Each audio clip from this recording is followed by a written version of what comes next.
Hello friend, my to channel आप सभी का स्वागत है। दोस्तों, जिन दोस्तों ने अगर 2024 में जो एडवांटेज नंबर 2023 का जो बिहार पुलिस से कही जाती है 391 पोस्ट हैं, उस भर्ती को अगर आप लोग भरे हैं और एग्ज़ाम दे चुके हैं जो 2023 में इंटर पास किए हुए थे, तो उनके लिए बहुत बुरी खबर है। क्योंकि अगर आप किसी तरह से भर दिए हैं तो आपको फिजिकल की तैयारी हमारा माने तो नहीं करना चाहिए, और हमारा माने क्या, आपको 110% नहीं करनी चाहिए, क्योंकि आप गाइडेंस के ख़िलाफ़ हैं। क्योंकि आयोग से आप हमसे नहीं, आप किसी भी अधिकारी अगर होंगे तो उनसे भी आप पूछ सकते हैं। तो ये बिल्कुल आप गलत डायरेक्शन में हैं। तो आप लोग अगर फिजिकल की तैयारी कर रहे हैं तो आप लोग, इससे बढ़िया है कि जो आगामी वैकेंसी आने वाले हैं उसमें आप लोग तैयारी अच्छे से कीजिए, क्योंकि इसमें आपको फिजिकल करने से कोई फ़ायदा नहीं है। ठीक है, क्योंकि इसके रिगार्डिंग एक नोटिस आया है, और नोटिस में क्या क्या है उससे संबंधित हम लोग बात करेंगे। और नोटिफिकेशन जो दिया जाता है उसको आप लोग गौर से पढ़ने का प्रयास ज़रूर कीजिए, क्योंकि ऐसे नहीं कि सर्टिफिकेट है आपके पास हाथ में, हो गए फॉर्म भरवा दिए तो आपको पैसा पानी में डूब जाते हैं, साथ में मेहनत भी डूब जाते हैं। तो ऐसी गलती आप लोग नहीं करें, सही डायरेक्शन में रहें। और ये जो छोटे छोटे पॉइंट होते हैं आपको दोस्तों कोई नहीं बताएंगे, क्योंकि हम प्रयास करते हैं कि आप लोग को ज़्यादा से ज़्यादा जो इससे संबंधित जानकारी हो, उसमें क्या त्रुटियां हैं और क्या करना चाहिए क्या नहीं करना चाहिए, हमारे चैनल के माध्यम से प्रोवाइड करने का प्रयास करते हैं। तो हमारे चैनल से जुड़िए, आप लोग के जो भी डाउट होंगे सभी क्लियर होंगे, क्योंकि आप लोग बड़े बड़े चैनल को तो सपोर्ट करते ही हैं, लेकिन आप लोग के वहाँ जो ऑथेंटिक चीज़ें नहीं मिल पाते हैं तो हम देने का प्रयास करते हैं। तो चलिए, वीडियो बने रहेगा। और जो भी दोस्त अगर मेरे चैनल पर नए हैं तो चैनल को सब्सक्राइब कर ले, साथ में बेल आइकन दबा लें। चलिए, आप लोग को पता होगा कि जो 21,391 जो पोस्ट आए थे बिहार पुलिस की, सबसे बड़ा भर्ती है अभी तक का। ठीक है, तो और एक चीज़ बता दें कि 20,000 प्लस वैकेंसी फिर से आने वाले हैं, तो आप लोग उसकी तैयारी करें, क्योंकि इसमें आप लोग समय वेस्ट नहीं करें तो बेटर होगा। ठीक है, खास करके 2023 में जो इंटर कर चुके हैं उनके लिए खास करके वीडियो है, और जो भी आगामी वैकेंसी में पार्टिसिपेट करेंगे उनके लिए भी ये इंपॉर्टेंट वीडियो रहने वाले हैं। तो वीडियो को जरूर देखिएगा। आप लोग को पता होगा कि एडवांटेज नंबर 01/2023, क्योंकि जनवरी में वैकेंसी आई थी तो डिले होने की वजह से आपको बहुत दिनों के बाद, लगभग 1.5 साल हो गए हैं, 2 साल के आसपास होने जा रहे हैं, तो वैकेंसी को क्लियर अभी तक नहीं कराया गया। हो सकता है आपको नवंबर में आपको रिजल्ट 110% देखने के लिए साइट पे मिलेंगे। ठीक है, तो आपको कहीं भटकना नहीं है, रिजल्ट साइट पे मिलेंगे। इसका डेट ऑनलाइन की बात करें तो 20/7 से इसका ऑनलाइन शुरू हुआ था। ठीक है, और ये लेवल 3 का जॉब होता है। कांस्टेबल जितने होते हैं लेवल 3 का जॉब होते हैं, जिसमें 21,391 पोस्ट हैं। ठीक है, और ये सभी तो जो भी है आप इस वीडियो के माध्यम से थोड़ा स्क्रॉल करके देख सकते हैं।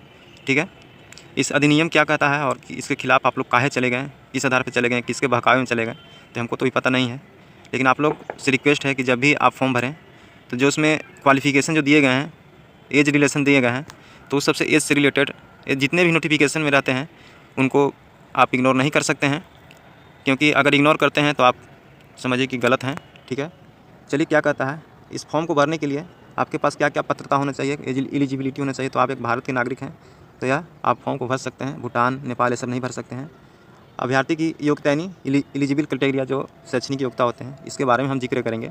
सिपाही के पद के लिए शैक्षणिक अर्हता दिनांक 1/8/2022 तक इंटरमीडिएट उत्तीर्ण अथवा बिहार राज्य सरकार के मदरसा बोर्ड द्वारा निर्गत मौलवी प्रमाण पत्र अथवा बिहार राज्य के संस्कृत बोर्ड द्वारा निर्गत शास्त्रीय अंग्रेजी सहित अथवा आचार्य अंग्रेजी सहित प्रमाण पत्र अथवा राज्य सरकार द्वारा मान्यता प्राप्त अन्य सक्षम शैक्षणिक अर्हता होगी। तो दोस्तों, अगर जो भी दोस्त अगर 2023 में इंटर पास किए थे, और ये वैकेंसी तो 2023 में ही आए थे, तो अगर आप लोग भर दिए हैं तो आप लोग फिजिकल की तैयारी ना करें, मेरा माने तो नहीं करें। क्योंकि आप लोग किसी तरह से एग्ज़ाम तो दे दिए हैं, लेकिन आगे अगर जाते भी हैं तो आप लोग के खिलाफ़ एक्शन लिया जाएगा। क्योंकि यहाँ फुल एकदम क्लियर लिखा गया है कि आपके पास इंटरमीडिएट जो हैं 1/8/2022 तक जो पास कर चुके हैं उन्हीं के लिए वैकेंसी था। आप 23 में पास किए हैं तो आप कैसे भर दिए, ये आप इसके खिलाफ़ हैं। ठीक है, तो इस वैकेंसी को अगर आप लोग एग्ज़ाम दे चुके हैं तो मेरा माने, और ऐसा नहीं है, अगर हम पे विश्वास नहीं है तो कोई भी अगर बिहार पुलिस में जॉब करते हैं, अच्छे रैंक के अधिकारी होते हैं, उनसे भी आप बात कर सकते हैं, क्योंकि हम भी बात करते रहते हैं, हमारे भी कॉन्टैक्ट में रहते हैं। तो इसलिए आप लोग को जो इन्फॉर्मेशन रहता है वो हम प्रोवाइड करने का प्रयास करते हैं। हम ऐसे कोई आपको फेक नहीं बताएंगे, जो ऑथेंटिक रहेगा प्रूफ के साथ आपको बताएंगे। तो 1/8/2022 तक जिनके पास इंटरमीडिएट का सर्टिफिकेट आ गया था उन्हीं के लिए वैकेंसी था, और इनके पहले यानी 1 अगस्त 2022 के पहले जो पास कर चुके हैं वो इसमें एलिजिबल हैं, और 1/8/2022 तक ही इसमें लोग एलिजिबल हैं। 23 वाले इसमें एलिजिबल नहीं हैं। यानी 2023 में जो पास किए हैं उस फॉर्म को भरे हैं तो आप फिजिकल की तैयारी नहीं करें। आप लोग जो नेक्स्ट वैकेंसी आने वाले हैं उसमें आप लोग तैयारी बेस्ट से करें। ठीक है, आगे है उम्र सीमा। बहुत से लड़कों का उम्र सीमा की भी थोड़ा प्रॉब्लम होती है कि क्या मेरा 17 साल 8 महीना 9 महीना हो रहा है तो क्या डाल सकते हैं, नहीं डाल सकते हैं। ठीक है, अभ्यर्थी की उम्र 1/8 से ही गणना किया जाएगा, यानी 1/8/2022 तक आपके पास 18 वर्ष न्यूनतम हो जाना चाहिए। अगर आपके पास 1/9/2022 को भी आपके पास 18 वर्ष हुआ है, 1/9 2022 तक आपके पास अगर 18 वर्ष हो चुका है, फिर भी इस फॉर्म को आप नहीं भर सकते हैं। अगर भर दिए हैं तो मेरा माने कि आप गलती कर चुके हैं, क्योंकि आपको ये सब जो नोटिफिकेशन में दिए जाते हैं ये आपको कोई नहीं बताएंगे। तो ये बहुत समझना बहुत ज़रूरी है। 1/8/2022 तक जिनका उम्र 18 वर्ष हो चुका था वही इस फॉर्म को भरेंगे, ठीक है। और उसके पहले यानी 1/8/2022 के पहले जो भी होंगे 25 साल तक इसमें रहते हैं, 3 साल के आपको छूट मिले हैं, 28 साल, और साथ में SC/ST वालों को 5 साल और OBC वालों के 3 साल इसमें ऐड कर लीजिएगा, तो इस फॉर्म को आप भर सकते हैं। तो 2 चीज़ आपको पॉइंट जो है इसको नोट कीजिए, ये आपको बहुत ही इंपॉर्टेंट पॉइंट है, क्योंकि यहीं से आप छँटना स्टार्ट कीजिएगा, क्योंकि कितने भी अगर रिजल्ट हो जाते हैं तो आप यहीं से बाहर की रास्ता देखना पड़ेगा। तो ऐसी नेक्स्ट जो वैकेंसी है उसमें किसी भी व्यक्ति के बहकावे में नहीं आए। आपके पास नोटिफिकेशन है, आप उसको अच्छे से पढ़िए, पढ़ने के बाद ही फॉर्म को भरिए। नहीं समझ में आता है तो हमारे चैनल से जुड़िए, हम सभी डाउट क्लियर करने का प्रयास करते हैं। अब चलिए इसमें जनरल के लिए पुरुषों और महिलाओं के लिए न्यूनतम उम्र 18 वर्ष था और अधिकतम 25 वर्ष था, ठीक है। और जो OBC सब होते हैं उनको 3 साल का छूट दिया जाता है, और SC/ST जो है उनको 5 साल का छूट दिया जाता है, ठीक है। तो ये सभी थे। साथ में आप लोग इसमें और जो है जो इसमें काम करते हैं कर्मचारी लोग, उनके लिए भी कुछ इसमें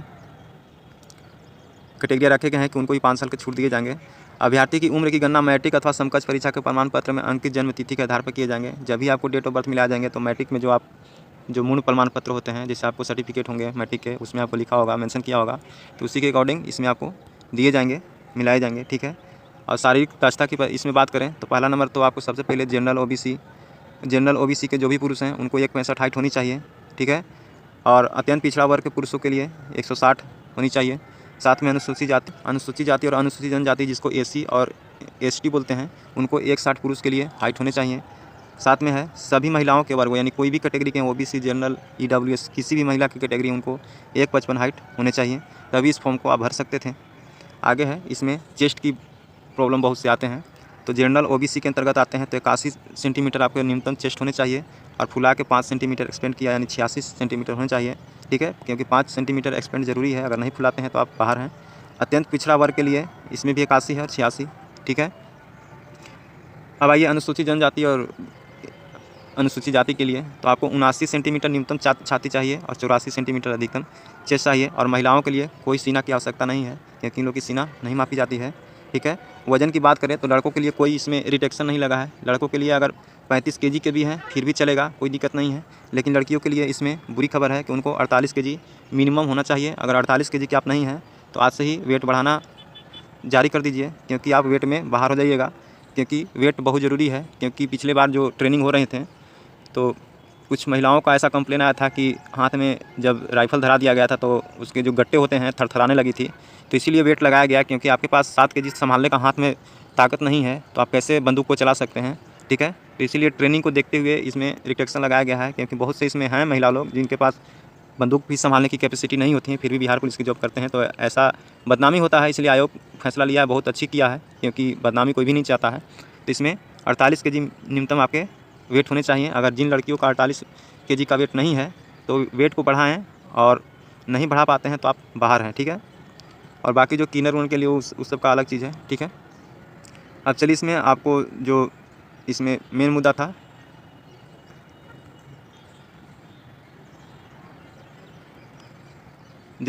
हम समझाने का प्रयास किए हैं। और आप लोग को पता होगा कि इसमें 100 नंबर का मार्क्स एग्जाम होते हैं, 2 घंटे के पेपर होते हैं, ओमार बेस्ट होते हैं।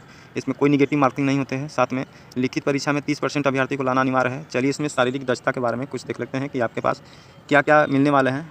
तो अगर आप 100 नंबर की इसमें फिजिकल पर मेरिट है, क्योंकि अगले जो वैकेंसी आएंगे उसमें मार्क्स बेसिस पे आपको मेरिट लगेंगे, और ये जो वैकेंसी है इसमें आपको फिजिकल पे, अगर फिजिकल आपके पास ठीक है, PST फिजिकल असिस्टेंट टेस्ट, तभी आप इसमें नौकरी ले सकते हैं, क्योंकि ये आर्मी से भी हार्ड दौड़ है। और साथ में इसमें जितने भी हैं सभी चीज़ हार्ड हैं। तो पढ़ने वाले लड़कों के लिए थोड़ा बुरी खबर हो जाते हैं, क्योंकि दौड़ उन लोग के नहीं बन पाते हैं, लेकिन प्रयास कीजिए, हो जाएगा। अब इस बार जितने भी हैं पढ़ने वाला लड़का का रिजल्ट होगा।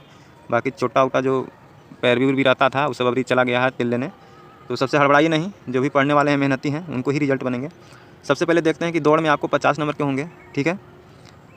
अगर 5 मिनट के अंदर में मारते हैं, और एक बात बताते हैं कि आपको 1 माइल की दौड़ है, 1 माइल कहें तो 1.6 किलोमीटर को 1 माइल बोलते हैं, ठीक है। तो 1600 मीटर की दौड़ है, आपको इसमें अधिकतम जो है 6 मिनट का है, तो 6 मिनट में आप पास कर सकते हैं, ठीक है। अगर 6 मिनट ज़्यादा लगते हैं तो फेल हो जाएंगे। 50 नंबर का दौड़ है, इसमें कैटेगरिया है। अगर आप 5 मिनट से कम में मारते हैं तो आपको 50 नंबर मिलेंगे, ठीक है। 5 मिनट से 5 मिनट 20 सेकंड तक मारते हैं तो 40 मार्क्स मिलेंगे। साथ में 5:20 से 5:40 तक मारेंगे तो 30 अंक मिलेंगे। साथ में 5 मिनट 40 सेकंड से 6 मिनट के अंदर तक मारते हैं तो आपको 20 मार्क्स मिलेंगे। तो ये सबसे इम्पोर्टेंट चीज़ है, इसको आप लोग ध्यान में रखते हुए तैयारी करें, क्योंकि यहीं से आपको नंबर उठ सकते हैं। ठीक है, तो इसमें आप लोग प्रयास कीजिएगा कि 5:20 तक 5:40 तक हार्डली से हार्डली कितना भी कमज़ोर हैं तो लें, इससे ज़्यादा लेने का प्रयास नहीं करें। अगर आप 6 मिनट से अधिक समय लेते हैं तो आप फेल घोषित हो जाएंगे। चलिए, महिलाओं के लिए भी इसमें कुछ हैं। तो इनको 1 किलोमीटर की रनिंग करना है और इसमें अधिकतम इनको 5 मिनट का समय दिया गया है। 4 मिनट से कम में मारेंगे तो उनको 50 नंबर। साथ में 4 मिनट से 4 मिनट 20 सेकंड के मारेंगे तो 40 नंबर। 4 मिनट 20 सेकंड से 4 मिनट 40 सेकंड मारेंगे 30 अंक मिलेंगे। 4 मिनट 40 सेकंड से 5 मिनट के बीच में मारेंगे तो 20 मार्क्स मिलेंगे। और साथ में 5 मिनट से अधिक अगर समय आप लेते हैं तो एक अयोग्य घोषित कर दिए जाएंगे, फेल हो जाएंगे। ठीक है, इसमें गोला फेंक के बारे में बात करते हैं तो 25 नंबर का गोला फेंक है। इसमें आपको 16 पाउंड का पुरुष के लिए है और महिलाओं के लिए इसमें अलग है। तो सबसे पहले हम पुरुष का देखते हैं। अगर 16 से 17 फीट बिकते हैं तो आपको 9 अंक मिलेंगे। 17 से 18 फीट बिकते हैं तो 13 अंक मिलेंगे। 18 से 19 फीट बिकते हैं तो 17 नंबर मिलेंगे। और 19 से 20 फीट बिकते हैं तो 21 नंबर मिलेंगे। और 20 फीट से अगर ज़्यादा बिक देते हैं तो आपको 25 नंबर मिलेंगे। तो यहाँ से आपको नंबर उठाने का बहुत बेस्ट तरीका है, यहाँ से आप उठा सकते हैं गोला फेंक में। ठीक है, ये कोई हार नहीं है। अगर 16 फीट से कम कोई बिक पाते हैं तो आयोग घोषित कर दिए जाएंगे। ठीक है, अब महिलाओं के लिए देखते हैं। तो महिलाओं को 12 पाउंड का गोला रहेगा। ठीक है, और पुरुषों का कितना था? 16 पाउंड का गोला था। तो इनमें 12 से 13 फीट बिकने वाले महिलाओं के लिए 9 अंक मिलेंगे। 13 से 14 फीट जो महिला बिकेंगे उनको 13 नंबर मिलेंगे। 14 से 15 फीट बिकेंगे तो उनको 17 नंबर मिलेंगे। और 15 से 16 फीट बिकेंगे तो 21 नंबर मिलेंगे। और साथ में 16 फीट से ज़्यादा बिकेंगे तो उनको 25 नंबर अंक दिए जाएंगे। ठीक है, साथ में महिलाओं के लिए इसमें ऊंची कूद के बारे में दिया गया है, ये पुरुषों के लिए है। ठीक है, तो ऊंची कूद 4 फीट का होगा। तो इसमें 4 फीट अगर आप कूदते हैं तो 13 अंक मिलेंगे। साथ में 4 फीट 4 इंच कूदेंगे तो 17 अंक मिलेंगे। 4 फीट 8 इंच कूदेंगे तो 21 नंबर मिलेंगे। और 5 फीट अगर आप कूद जाते हैं तो आपको 25 में 25 नंबर मिलेंगे। तो यहाँ से आप नंबर उठा सकते हैं। ठीक है, महिलाओं की बात करें तो 3 फीट का जंपिंग होगा जिसमें 13 अंक मिलेंगे। अगर 3 फीट 4 इंच मारते हैं तो 17 अंक मिलेंगे। साथ में 3 फीट 8 इंच मारेंगे तो 21 अंक मिलेंगे। और साथ में 4 फीट अगर आप कूद जाते हैं तो आपको 25 में 25 अंक दे दिए जाएंगे। तो आप लोग यहाँ से आप लोग अच्छे नंबर उठा सकते हैं। ठीक है, तो बाकी ये सभी इन्फॉर्मेशन था और ये सभी सीट देख सकते हैं जितने भी महिला पुरुष हैं, सभी कैटेगरी वाइज है। जनरल का 8556। ठीक है, आर्थिक रूप से EWS का 2140, SC का है 3400। ठीक है, अनुसूचित जाति का 228 है और OBC का है 3842। ये सभी अलग अलग कैटेगरी वाइज टोटल सीट है। ठीक है, इसमें आपको 655 जो है माइनस कर दीजिएगा, क्योंकि इसमें 3% वालों के लिए है, महिला के लिए इसमें कोई पुरुष नहीं जा सकता है। बाकी अन्यथा जितनी वैकेंसी है उसमें अगर महिला नहीं मिल पाते हैं तो पुरुष को ले लिया जाएगा। ठीक है, तो सभी जो डाउट थे इस वीडियो के माध्यम से हम क्लियर करने का प्रयास किए हैं। तो उम्मीद करते हैं कि ऐसी आप लोग गलती दोबारा नहीं करेंगे। ठीक है, चलिए दोस्तों, मिलते हैं नेक्स्ट वीडियो में। उम्मीद करते हैं कि वीडियो आपको इन्फॉर्मेटिव लगा होगा। अगर वीडियो इन्फॉर्मेटिव लगे तो ज़्यादा से ज़्यादा लाइक कीजिएगा और अपने दोस्तों के पास शेयर ज़रूर कीजिएगा। चलिए, मिलते हैं नेक्स्ट वीडियो में। बहुत बहुत धन्यवाद।